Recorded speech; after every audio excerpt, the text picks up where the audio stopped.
Bonjour à tous, je vous fais cette petite vidéo pour vous présenter un peu mon parcours à moi avec la médiumnité en général. Hem, Moi j'ai un parcours hybride, c'est-à-dire que, à l'origine, je suis plutôt à l'aise, dans le parcours scolaire, ça se passe bien pour moi sans trop travailler. J'ai fait un bac, option mathématiques, un bac scientifique option mathématiques. Et puis la vie me sort de mon rail. Heu, les maths, ça suffit une fois la première année d'université passée. Je me retrouve, à une première étape de vie, assez confrontante où d'un coup, bah, il y a plus de rail, j'ai 18 ans, qu'est-ce que je fais? Et hem et là, je me suis inscrite dans d'autres parcours à la fac, ça a pris un petit peu de temps et en parallèle, j'ai démarré les formations en développement personnel. J'ai démarré un travail en psychanalyse, une fois par semaine, 45 minutes. Ça a duré 8 ans au final, sans que je sache au début que je me lançais là-dedans. Sans que je sache même qu'il y avait des différents courants, psychanalyse, psychothérapie, psychiatrie, je savais pas tout ça à l'époque. Donc peut-être une première décision sur un mode un peu intuitif, on va dire. Hem Et donc je me lance dans les formations en développement personnel, plutôt pour moi au départ, ça me plaît, je me rends compte que j'y suis assez à l'aise. Du coup, je me forme au métier de coach pour rattacher ces formations et je démarre une activité libérale, en parallèle d'un boulot alimentaire. Hem, Ça se passe pas comme j'imagine. L'auto-entrepreneuriat, c'est d'autres compétences que d'être thérapeute ou coach. Hem, je me je bute contre ma légitimité. J'avais 25 ans à l'époque, là j'en ai 37.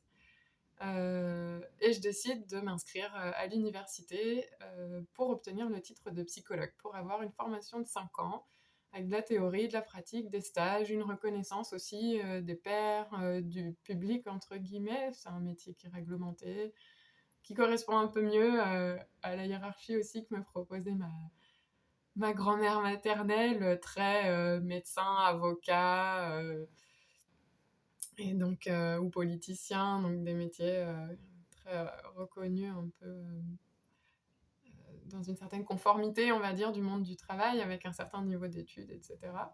Euh, de façon plus ou moins inconsciente, je me lance là-dedans. Et sauf que en cours de route, moi j'ai mes questionnements existentiels, on va dire, pas trop poussés non plus, mais quand même présents. Et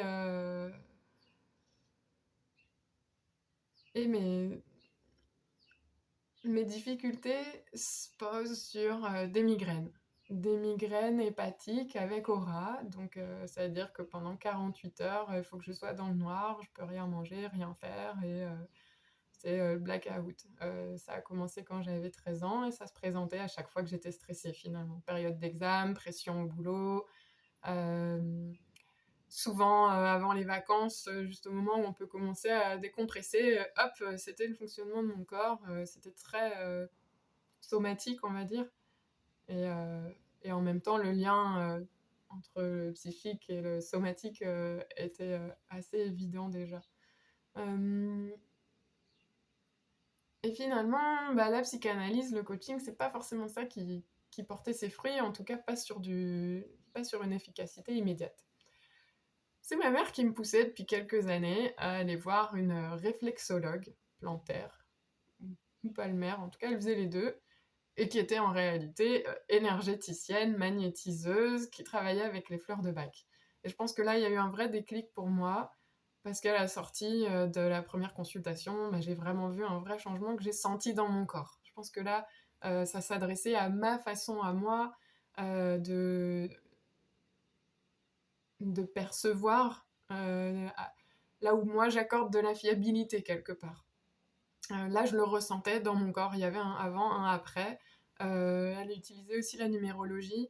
Et je pense que au-delà de ce que j'ai senti dans mon corps, il y a aussi eu ma curiosité qui a été hyper attisée par ce qui se passait. Euh, Et je suis retournée en rendez-vous plusieurs fois. Pas de façon très rapprochée, mais vraiment un peu quand j'en pouvais plus. Donc finalement, j'attendais d'aller mal pour aller bien, ce qui n'est pas toujours recommandé dans les thérapies plus longue durée. Euh, et, euh, et en coaching notamment. Donc n'attendez pas d'aller mal pour aller bien. Et à chaque fois, avec cette pertinence, cette efficacité et ma curiosité qui grandissait, et puis la compréhension, peut-être c'était des outils qui me plairaient, moi, en parallèle de mon parcours pro, donc en coaching et puis en psycho. Et puis j'ai décidé de me former en Reiki pour avoir une forme de méthode, de protocole, pour essayer de comprendre aussi comment elle faisait avec son magnétisme, comment, euh, euh, comment on pouvait, comment je pourrais moi aussi en fait participer, accompagner les autres dans leur propre guérison, dans leur propre réactivation de système d'auto-guérison. C'est ce qui m'a plu dans le Reiki. Euh, et donc, je me forme au niveau 1, puis quelques années passent pendant ma licence de psycho, je me forme au niveau 2. Euh,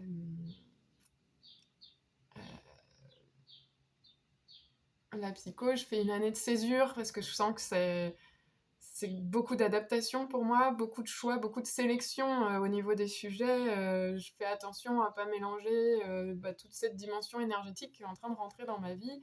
Je découvre la loi de l'attraction, je découvre le pouvoir de la gratitude, de l'intention.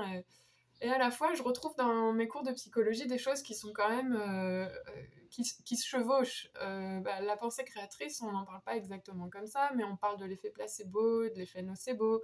Dans la pleine conscience, je retrouve beaucoup de choses de la méditation, dans la relaxation, je retrouve beaucoup de choses de l'hypnose, beaucoup de choses de ce qui est possible avec notre tête et avec nos capacités de visualisation. Euh, avec du coup où est-ce que je place ma conscience et mon attention. Et ça, je le retrouve aussi dans le yoga que j'ai commencé à pratiquer avec ma mère qui s'est reconvertie prof de yoga un peu sur le tard, alors qu'elle en faisait depuis un moment. Et donc nos chemins se croisent, hein, nos missions se, se donnent pas mal de rendez-vous pour s'alimenter l'une l'autre. Euh, et, euh, Et donc impossible pour moi de ne pas faire de pont entre ce que j'étudie à l'université, ce que je vois en stage, ce que je vis, ce que moi je commence à pratiquer aussi comme psychologue, ma pratique du yoga, les soins reçus en énergétique, mes formations et initiations en Reiki. En parallèle, je m'étais aussi formée en massage, donc créatif, intuitif, mais vraiment dans quelque chose de très corporel. Il n'y avait pas du tout de dimension énergétique. Mais ça me permet de ce retour au sens du toucher, là en l'occurrence, mais on mettait aussi de la musique, il y a aussi des odeurs quand on propose un massage. Et moi j'aime ce pont qu'on peut faire entre qu'est-ce que je sens dans mon corps, dans mes sensations, mais du coup aussi dans mes émotions. En retirant les mots, les émotions deviennent des sensations. Euh, et, euh, et je pense que ma médiumnité, petit à petit, se crée de cette façon-là. C'est-à-dire que je m'intéresse à mes sens, et moi, finalement, c'est une forme de clair ressenti que j'ai. J'ai aussi une claire connaissance, et donc c'est rigolo parce qu'on retrouve ces deux notions. Dans la formation universitaire, il y a des connaissances. Dans la formation plus massage, énergétique, moi, c'est passé par des choses de l'ordre du ressenti, de qu'est-ce que je sens. Et puis, je déroule le fil, et je me rends compte que quand j'étais petite, j'étais dans une forme d'hyper-empathie où je pouvais être super mal dès que j'étais entourée de personnes qui vont mal. Et c'est potentiellement pour ça que ça m'a pris aussi autant de temps d'abord passer par le coaching pour aller en psycho, pour pouvoir accompagner des personnes qui traversent des difficultés de plus en plus lourdes, on va dire, et qui pour moi pouvaient être plus difficiles à accueillir et à soutenir. Et donc, voilà, il y a vraiment une logique dans ce chemin sans que j'en ai eu conscience au départ qui a déroulé mon fil. Euh, et, euh, Et en même temps, il y a eu ce moment, je me souviens, où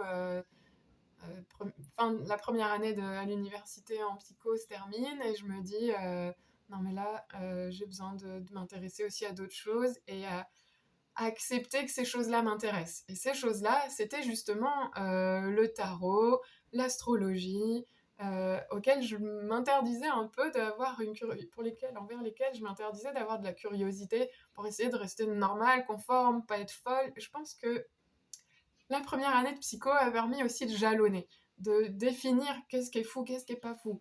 Je pense que moi j'avais besoin euh, bah, par rapport à un regard extérieur, par rapport aussi à, à mes propres limites. J'avais peut-être peur euh, d'exploser, de décompenser, j'en sais rien. Quand on ne sait pas ce qu'est la folie, comme elle peut être décrite dans les manuels de psychiatrie, comme on peut parler de psychopathologie.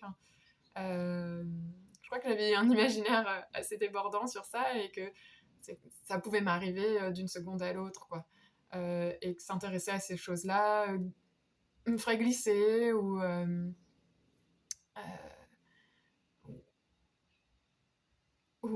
m'exclurait aussi de la société, d'une certaine normalité, euh, dans le sens que de la masse. Voilà, les groupes normales, c'est la plupart des gens sont comme ça, et puis il y a des extrêmes de chaque côté, un peu moins, et de moins en moins, quoi. Je sais pas si c'est très clair, mais bon.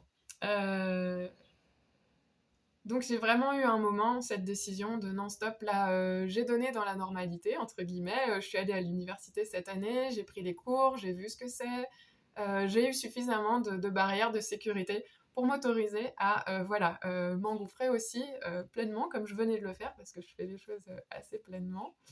Euh, Bah, du coup, j'ai passé les 2 mois de l'été, on va dire entre le mois de juin où l'année de première année de fac s'arrêtait et la deuxième année de fac allait commencer, à dévorer, lire, regarder les vidéos sur tous les sujets. J'ai beaucoup regardé ce que propose Lilou Massé, ce que propose Lumineuse, et de fil en aiguille, d'autres personnes peut-être moins connues, mais que propose YouTube quand tu as regardé si les algorithmes de Facebook et YouTube commencent à cerner un peu ce qui m'intéresse, et puis je regarde, je lis, je me passionne pour tout ça. Euh, et vraiment, je sens que ça m'appelle et ça m'intéresse, et je retrouve de la joie, je retrouve de l'énergie, je me gère différemment. Je me suis lancée dans un bocal de gratitude, donc pendant 3 années, toutes les semaines, je notais tout ce pourquoi j'étais reconnaissante. Euh, la première année, ça a été un changement incroyable. Moi, j'avais tendance à pouvoir être dans l'autocritique, voir la critique et le jugement, et ça m'a énormément aidé par rapport à ça, à percevoir la partie pleine du verre. Vous voyez, quand on dit qu'il y a un verre à moitié vide ou à moitié plein, la gratitude, c'est voir la partie pleine, et à force, on le voit en psycho, hein, c'est la psychologie positive qui s'intéresse à ça, bah, le cerveau perçoit de plus en plus ce qui correspond à ces croyances-là. C'est là que la pensée est créative et créatrice. Et je fais mon travail de L3, de recherche sur les croyances spirituelles en fin de vie. Je fais mon travail de recherche de Master 1 sur la pleine conscience dans le couple. Donc, qu'est-ce que je partage avec l'autre quand je travaille dans, quand je développe cette capacité à être plus présente dans mon corps et dans mes 5 sens. Et puis, j'ai terminé mes études, mon Master 2, ma recherche portait sur la compassion pour soi et son effet sur l'engagement dans des actions qui vont nourrir nos valeurs. Est-ce que plus je m'aime, plus je fais des choses que j'aime? Est-ce que si je m'aime moins, si je prends moins soin de moi, je m'autorise moins à aller vers des choses que j'aime, ou je les mets comme un peu inaccessibles pour moi, ou comme si j'étais pas à la hauteur ou pas valable. Euh, et je trouve que ça peut se retrouver, c'est aussi un thème assez hybride qu'on peut retrouver dans différents domaines. Et je reste sur cette notion d'amour de soi qui prend de plus en plus de place, mais plus au niveau cérébral, c'est plus de façon universitaire. c'est vraiment dans le cœur. Et je trouve que les cinq sens aident à aussi aller chercher justement en termes énergétiques, en termes dans mon corps, qu'est-ce que c'est d'être dans l'amour et dans la gratitude, par exemple aussi. Donc il y a tout ça qui se fait en parallèle. Et puis, je finis mes études. Je lance mon premier cabinet, un cabinet où j'avais aussi une grande salle pour accueillir des groupes. Et je commence les cercles de femmes. Donc, parce que je rencontre 2 autres thérapeutes géniales avec qui on décide comme ça sur un coup de tête. On programme une date 10 jours ou 2 semaines après. On fait le plein. C'est un moment vraiment merveilleux de partage, de connexion, où je sens que je suis plus du tout là dans le cérébral. J'ai sauté les limites, on a chanté, on a dansé, on a tiré les cartes. On a fait des choses vraiment du domaine du cerveau droit, du domaine de l'âme, du cœur, de la joie spontanée. Et moi, ça m'a demandé d'avoir fait sauter toutes ces barrières de jugement, de ridicule, est-ce que ça sert à quelque chose. Et ce travail-là, je l'avais fait sans m'en rendre compte, enfin sans m'en rendre compte. Ça m'a demandé quand même du temps, et de l'implication en quelque sorte, sans savoir exactement que c'était ça que ça amènerait. Et puis ça s'arrête. Premier confinement, le Covid, on est en mars 2020, et je ferme mon cabinet. Donc je passe sur une activité en visio. Je tombe enceinte, un peu un coup de l'univers. Pendant ma grossesse, je me rends compte que j'ai un accès à ma vie antérieure d'un coup. Là, ça se passait pas, c'était pas aussi clair avant, et finalement, ça me permet de comprendre que ma médiumnité, elle était euh, euh, déjà là, mais sans que je le sache, donc pas exploitée entre guillemets. Euh, donc une connexion à vie antérieure qui se réveille pendant ma grossesse. La grossesse, c'est une période de porosité psychique, on dit en psychologie. Euh, En fait, on a beaucoup plus facilement accès à notre inconscient, notre subconscient. Donc, les informations remontent plus vite dans la conscience, plus facilement et de façon spontanée. Donc moi, ça s'est présenté sous forme de mémoire de vie antérieure, en lien avec l'accouchement, avec la maternité, avec différentes choses. Donc, c'est comme ça que j'ai pu voir que finalement, j'avais aussi d'autres souvenirs de vie antérieure sur d'autres thèmes. Mais donc, c'est comme ça que c'est venu pour moi. Ma grossesse, c'est aussi quelque chose qui m'a arrêtée dans ma vie professionnelle, donc je mets ces choses-là en stand-by, et puis j'accueille ce bébé. Jusqu'à 14 mois, je peux rester tous les jours avec lui. Ce qui fait que je refais un moment dans mon parcours, je m'étais intéressée aux écoles alternatives, j'avais intéressé pas qu'un peu, pleinement. On allait lancer une école alternative avec une amie. Donc on s'était intéressé suffisamment au point de pouvoir la créer en termes de concept, en termes de qui fait quoi, et où et comment. Euh, et, euh, et je pense que ça va avoir une suite à un moment dans ma vie, parce que je pense que dans l'éducation, dans comment on se comporte avec les enfants, on crée le monde de demain. Je ne sais pas pourquoi, mais voilà, ma médiumnité, quelque chose, une intuition me dit qu'à un moment ça aura sa place, puisque toutes les billes jusque-là, qui avaient l'air un peu décousues au départ, composent aujourd'hui un puzzle qui vraiment prend du sens. Une cohérence, un tout. Je fais un puzzle, je pense que c'est presque une boule, il y a du volume. C'est là que j'arrive aujourd'hui à un concept de multidimensionnalité. Euh, voilà, aujourd'hui, je peux me souvenir que j'ai des vies antérieures de samouraï, j'ai des vies antérieures de sorcière, j'ai des vies antérieures de galactiques, donc enfin de galactiques, on va dire d'extraterrestres, sur d'autres planètes, sur d'autres plans, d'autres dimensions.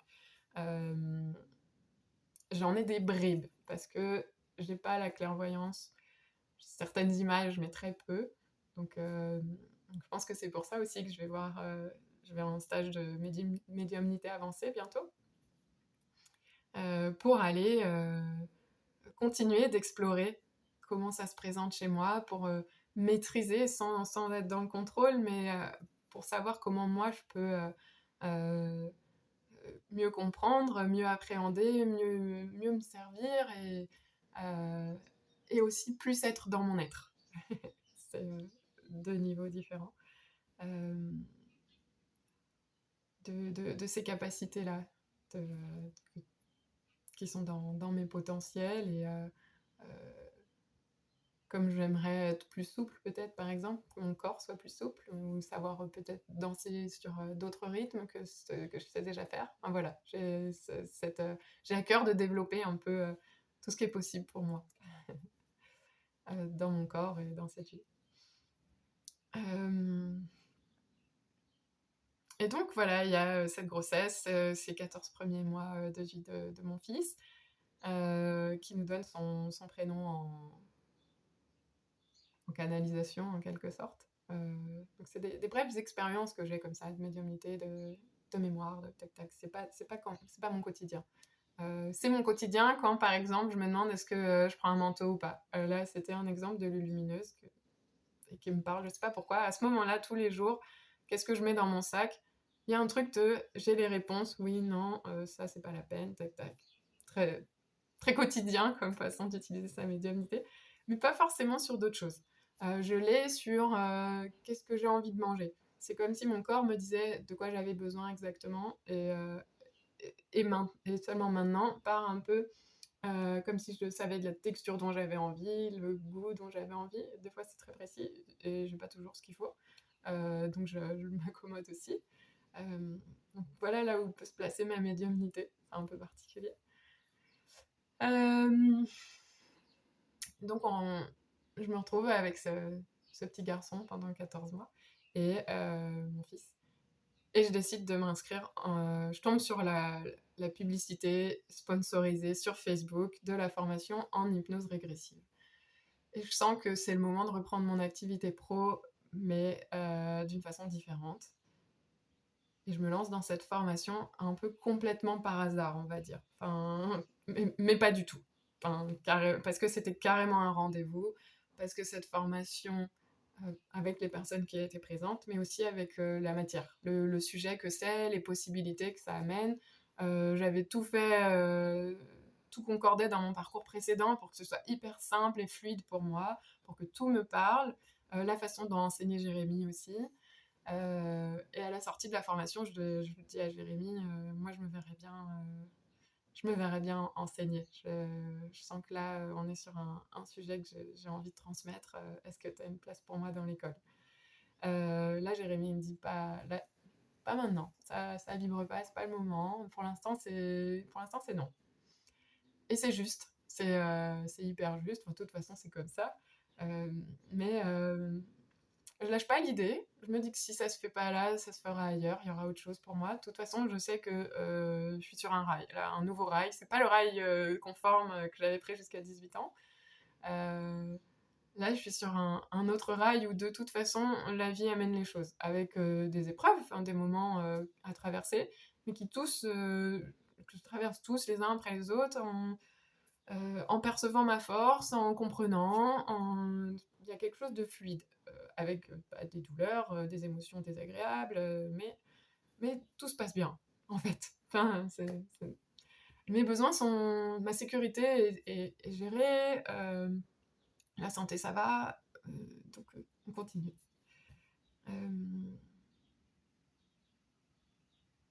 Et donc quelque chose a changé chez moi pour que je perçoive ça, et ça s'est fait en chemin, quelque part.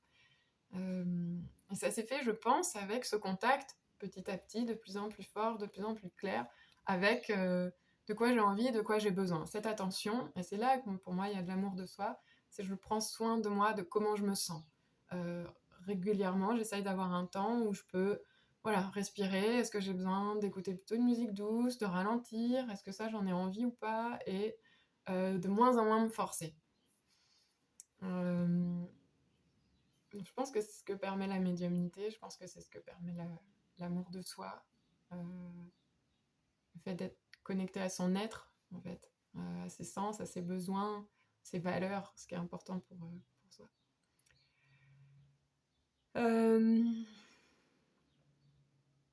Après la formation en hypnose, je m'inscris à la formation en médiumnité. Je me connecte à un dragon blanc qui m'accompagne. Je me rends compte que pendant les stages, j'ai une belle médiumnité. J'ai une médiumnité à laquelle je suis très connectée. Et puis, c'est moins présent en dehors. C'est difficile pour moi d'entretenir cette qualité de connexion et d'accès à ma claire connaissance, à mes ressentis, euh, à mon intuition. Euh, Sauf que, bah, ça y est, mon fils est à la crèche et j'ai du temps. J'ai du temps et, euh, et j'expérimente un peu plus. Je m'autorise de tester, de m'écouter encore plus. Et puis j'ai rencontré les autres stagiaires, et donc on garde un lien. Et voilà, la médiumnité prend sa vraie place, sa place juste dans ma vie hybride. Euh, bah, du coup, une sorte d'équilibre aussi entre féminin et masculin, entre rationnel et spirituel, entre le haut et le bas, comme on dit, le petit, le grand, voilà. On s'inscrit un peu par hasard aussi avec d'autres stagiaires à la formation Holiscan, et de nouveau, c'est quelque chose dont je peux complètement que je peux complètement m'approprier ou me saisir, euh, et chaque séance me fait grandir aussi, me permet à moi aussi d'être dans ce cadre sacré. Donc chaque rendez-vous euh, me rapproche aussi moi de mon être et de ce que je peux faire avec ma médiumnité. Euh, et puis je vois que je prends aussi cette place professionnelle de plus en plus à cœur, et je façonne ce que j'ai envie qu'elle soit. Ou qui j'ai envie d'être dans mon métier, dans mon rôle dans la cité, dans ma façon d'être connectée aux autres, dans comment je participe. Parce que c'est comme ça que je vois un peu notre travail, notre métier. Euh, c'est quand on sort de notre maison, comment on est en relation avec les autres, qu'est-ce qu'on échange, à quoi on participe, à quoi on contribue, qu'est-ce qu'on crée ensemble, euh, qu'est-ce qu'on co-crée, qu'est-ce qu'on s'apporte les uns aux autres, et comment on fait pour répondre tous ensemble à nos besoins et nos envies et nos excès, nos accès, nos excès, nos accès artistiques et créatifs. Euh, donc voilà. Euh, du coup, après Holiscan, je sens qu'il y a autre chose aussi qui s'est passé pour moi. Donc je reçois un soin et puis d'autres. Euh, et je me rends plus visible. Euh, je sens il y a quelque chose à faire. Donc j'avais déjà un site internet, une page Facebook, mais je mets 2, 3 petites vidéos, c'est nouveau. Je mets des choses aussi sur ce que j'avais étudié à l'université, par exemple les petits modules sur les émotions. D'un coup, je me rends compte que ce que j'ai fait avant, ça a de la valeur. Et c'est aussi ça, s'aimer soi-même. Attends, mon passé, il n'est pas là pour rien, même si c'est important d'être ici maintenant au présent, de rêver pour faire advenir dans le futur nos visions et nos intentions, et de mettre en place des choses orientées sur plus tard. Je retrouve de la force dans mon passé. L'hypnose m'a aidé, la médiumnité m'a aidé, le soin Holiscan m'a aidé. Ça, c'est des choses qui m'ont aidé à mais ma grossesse aussi, je pense, mais reconnecter avec mes racines. Arrêter d'être uniquement le porteur de bagages héréditaires lourds. Moi, il y a eu beaucoup de coupures dans mon arbre. On a souhaité ne pas reproduire certains schémas, et je pense que ça m'a aidé, moi, à arriver dans des fonctionnements où la toxicité a pu être gommée autant que possible.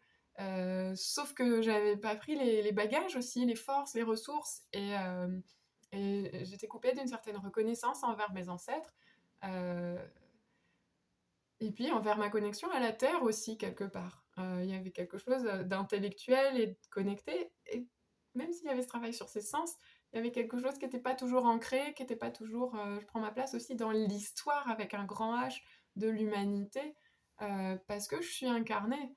Et dans les différents stages en hypnose, en médiumnité et en Holiscan, on travaille sur l'incarnation. Et je le sens évidemment dans ma vie. l'incarnation, c'est aussi d'être enraciné, d'être connecté à de belles racines. Moi, je vois vraiment l'arbre de vie, quoi. Euh, Comment je fais pour que ma façon d'être posée sur Terre, elle soit avec amour, en fait, avec douceur, avec reconnaissance, et dans cette abondance où je participe et ça circule, en fait. Et je reçois, je donne, et je suis connectée. Et en fait, on est tous connectés, tous ensemble. Et il y a vraiment cette idée euh, d'où le point maintenant au niveau des formations plus en groupe, qui avait déjà existé, mais qui prenait pas encore sa place et qui va sûrement arriver beaucoup plus vite d'un coup là, d'être en capacité aussi de me connecter encore mieux et différemment et ben avec vous, avec tous, avec les êtres humains, avec le vivant, avec chacun.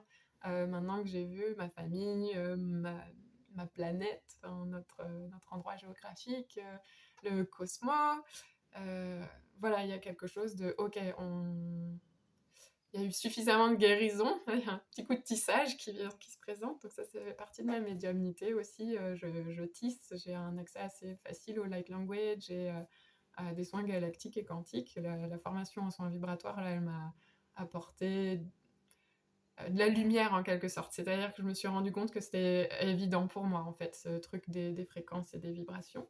Donc j'ai un accès à ça aussi, que je découvre dans ma médiumnité, mes capacités euh, plus, plus évidentes pour moi, on va dire, il y a ça. Donc voilà, maintenant que j'ai fait ce nettoyage un peu en termes de ligne de temps, passé, futur, en termes de dimensionnalité, de multidimensionnalité, des accès à, voilà, j'ai plus telle caractéristique, voilà, mon puzzle intérieur et mon arc-en-ciel intérieur, je commence à peu près à cerner certaines choses. Euh, voilà, j'ai 37 ans, donc ça fait 17 ans que je suis quand même sur ce chemin de la connaissance de soi, et de la mise en lumière et en conscience des choses, avec une belle gamme d'outils maintenant. Et ouais, j'ai envie de transmettre dans une posture vraiment d'humilité, de curiosité, de voir, on essaye, on expérimente, il y a des outils, est-ce que ça fait quelque chose, quoi? Est-ce que ça marche aussi pour vous? Et du coup, de vous accompagner à chercher ce qui marche pour vous, puisque moi, j'ai ce chemin-là, j'ai cherché, quoi. Donc, avec cette conscience, pour revenir à la question de la médiumnité, euh, que un chien qui aboie, que ça fait certainement partie de mon chemin d'être ce lien, d'être ces derniers temps, les termes qui me venaient, c'était gardienne de la connexion. C'est-à-dire que je peux permettre de rappeler aux gens qu'ils ont ce lien avec eux-mêmes, avec la terre, avec le ciel, avec leurs ancêtres, avec le vivant, avec les autres, et comment ce lien peut leur amener de l'harmonie, à trouver aussi où est leur juste place dans laquelle eux, ils peuvent être, ou vous, hein, ou moi, euh, dans cet amour et du coup dans cette expression libre euh, et spontanée, mais peut-être aussi des fois anticipée et créée de vous, de votre essence, de votre patte, quoi, de ce qui se présente et qui fait qu'on est chacun unique et aussi du coup chacun merveilleux par cette constellation, ce qui nous compose, quoi, c'est notre multidimensionnalité. Euh, je me dis que chez certaines personnes, il y a peut-être moins cette variété comme moi, là, d'être très hybride et plutôt une espèce de généraliste parce que plein de spécialisations. Euh, et que c'est aussi merveilleux en fait. Enfin, que l'idée c'est d'arriver à voir à quel point c'est merveilleux cette unicité en fait, qui peut être plus ou moins mixte. Voilà. Je me suis présentée, j'ai parlé de la médiumnité, j'ai parlé de différentes formations. Euh, moi, ça me plairait de voir vous où vous en êtes, si vous avez des questions à la fois sur votre médiumnité, sur vos parcours, sur votre amour de la vie peut-être, parce que je pense qu'il y a ça qui est ressorti et que j'ai créé, qui s'est créé au fil des formations, de ce à quoi on m'a aussi ouvert les yeux dans toutes les lectures et les vidéos que j'ai pu j'ai pu, j'ai envie de dire boire, auquel je suis allée me nourrir. Voilà, je m'arrête là, ça fait déjà 35 minutes. Si vous regardez jusqu'au bout, ouais, c'est touchant pour moi que vous ayez pris ce temps-là. Et en même temps, c'était un très bon moment pour moi de prendre ce temps de clarification et de partage, et de transparence peut-être aussi, il me semble. Autant que je peux avec mon niveau de conscience actuel. Euh, Voilà, j'ai envie de vous dire que je vous aime. C'était vraiment un moment de cœur à cœur, donc au plaisir de savoir voilà, comment ça s'est passé pour vous ce temps et ce que ça vous inspire et d'avoir aussi accès à votre beauté dans cette transparence. Parce qu'en fait, moi, je trouve ça très beau, l'authenticité et la transparence et les partages de cœur. Merci, à bientôt. Au revoir.